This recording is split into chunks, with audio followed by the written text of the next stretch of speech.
আজকে আলোচনা করব ২০শে জানুয়ারি রাত্রির ৮টা ১০ মিনিটের পর থেকে ২১শে জানুয়ারি রাত্রির ১০টা ৪৭ মিনিটের মধ্যে প্রত্যেকটা রাশির কোন নক্ষত্রের বা কোন কোন নক্ষত্রের একটা অর্থপ্রাপ্তির সম্ভাবনা লক্ষ্য করা যায় অথবা আর্থিক দিক থেকে কোনো শুভ যোগাযোগ চলে আসতে পারে।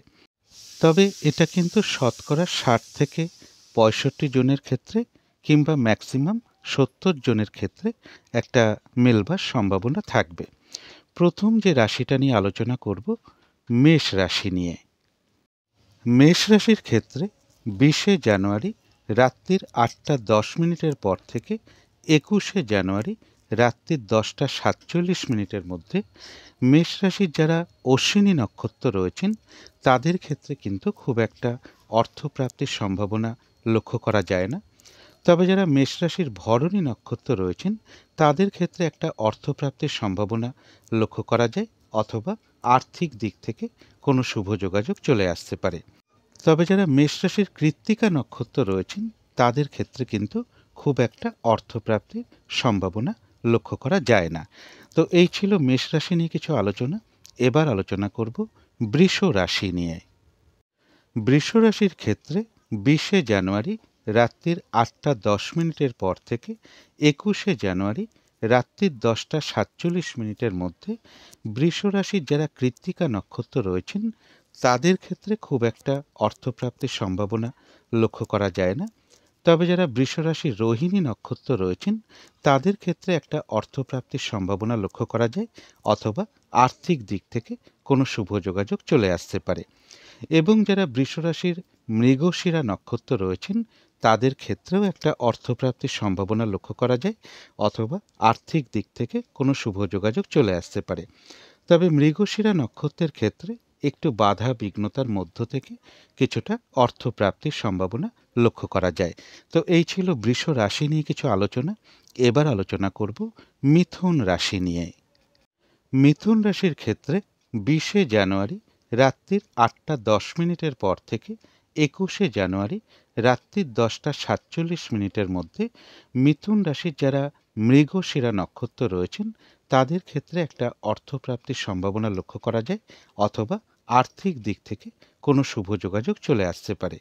তবে মৃগশিরা নক্ষত্রের জন্য বলবো একটু বাধা বিঘ্নতার মধ্য থেকে অর্থপ্রাপ্তির সম্ভাবনা লক্ষ্য করা যায়। মিথুন রাশি যারা আদ্রা নক্ষত্র রয়েছেন তাদের ক্ষেত্রে একটা অর্থপ্রাপ্তির সম্ভাবনা লক্ষ্য করা যায় অথবা আর্থিক দিক থেকে কোনো শুভ যোগাযোগ চলে আসতে পারে ওই সময়টুকুর মধ্যে। এবং যারা পুনর্বসু নক্ষত্র রয়েছেন তাদের ক্ষেত্রেও একটা অর্থপ্রাপ্তির সম্ভাবনা লক্ষ্য করা যায় বা আর্থিক দিক থেকে কোনো শুভ যোগাযোগ চলে আসতে পারে। তো এই ছিল মিথুন রাশি নিয়ে কিছু আলোচনা। এবার আলোচনা করব কর্কট রাশি নিয়ে। কর্কট রাশির ক্ষেত্রে ২০শে জানুয়ারি রাত্রির ৮টা ১০ মিনিটের পর থেকে ২১শে জানুয়ারি রাত্রির ১০টা ৪৭ মিনিটের মধ্যে কর্কট রাশির যারা পুনর্বসু নক্ষত্র রয়েছেন তাদের ক্ষেত্রে একটা অর্থপ্রাপ্তির সম্ভাবনা লক্ষ্য করা যায় অথবা আর্থিক দিক থেকে কোনো শুভ যোগাযোগ চলে আসতে পারে।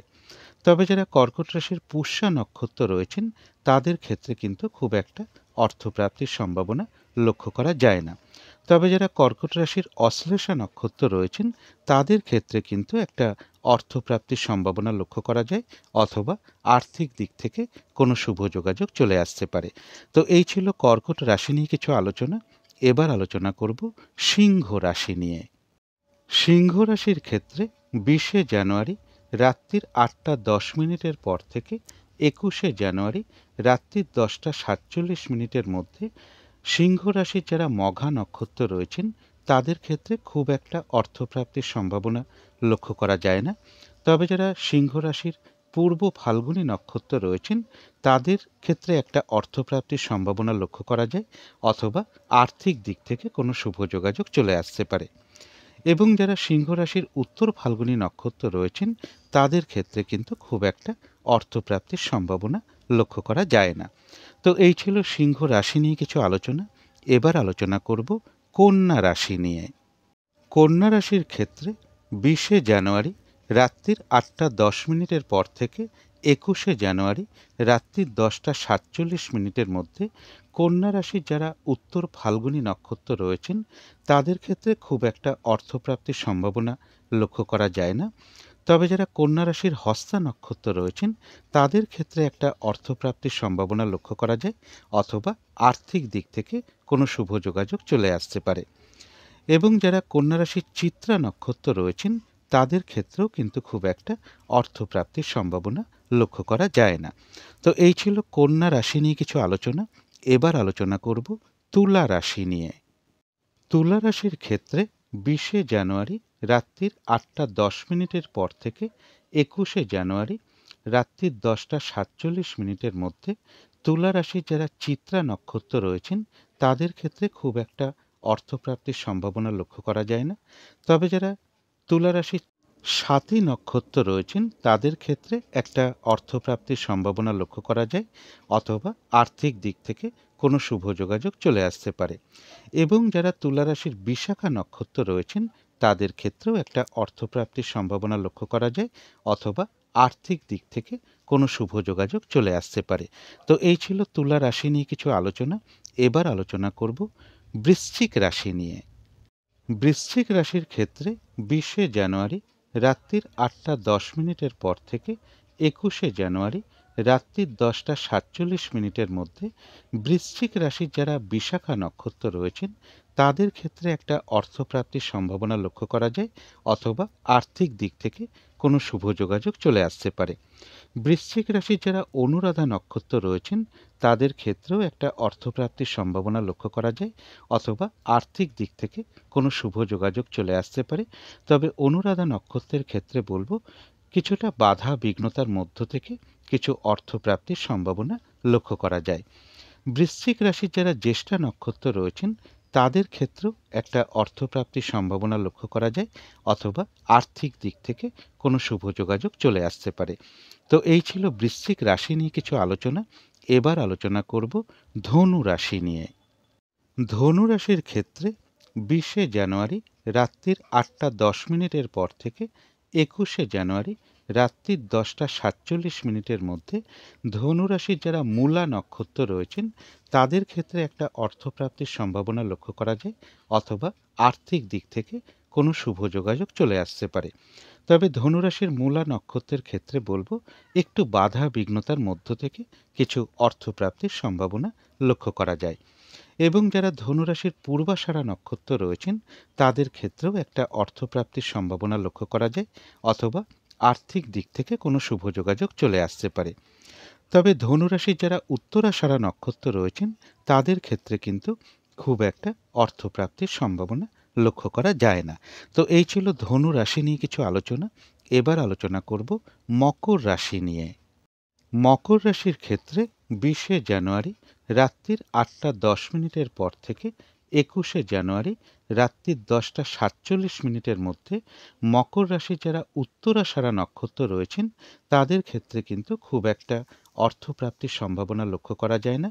তবে যারা মকর রাশির শ্রবণা নক্ষত্র রয়েছেন তাদের ক্ষেত্রে একটা অর্থপ্রাপ্তির সম্ভাবনা লক্ষ্য করা যায়, অথবা আর্থিক দিক থেকে কোনো শুভ যোগাযোগ চলে আসতে পারে। যারা ধনিষ্ঠা নক্ষত্র রয়েছেন মকর রাশির তাদের ক্ষেত্রেও কিন্তু খুব একটা অর্থপ্রাপ্তির সম্ভাবনা লক্ষ্য করা যায় না। তো এই ছিল মকর রাশি নিয়ে কিছু আলোচনা। এবার আলোচনা করব কুম্ভ রাশি নিয়ে।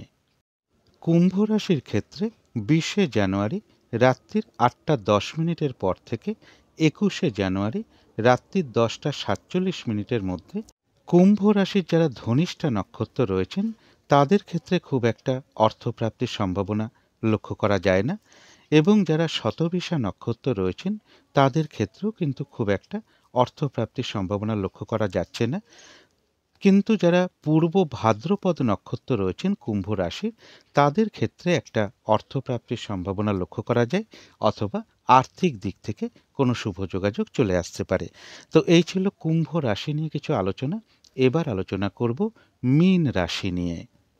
মীন রাশির ক্ষেত্রে 20শে জানুয়ারি রাত্রির 8টা 10 মিনিটের পর থেকে 21শে জানুয়ারি রাত্রির 10:47 মধ্যে মীন রাশির যারা পূর্ব ভাদ্রপদ নক্ষত্র রয়েছেন তাদের ক্ষেত্রে একটা অর্থপ্রাপ্তির সম্ভাবনা লক্ষ্য করা যায়, অথবা আর্থিক দিক থেকে কোনো শুভ যোগাযোগ চলে আসতে পারে। তবে যারা মীন রাশির উত্তর ভাদ্রপদ নক্ষত্র রয়েছেন তাদের ক্ষেত্রে কিন্তু খুব একটা অর্থপ্রাপ্তির সম্ভাবনা লক্ষ্য করা যায় না।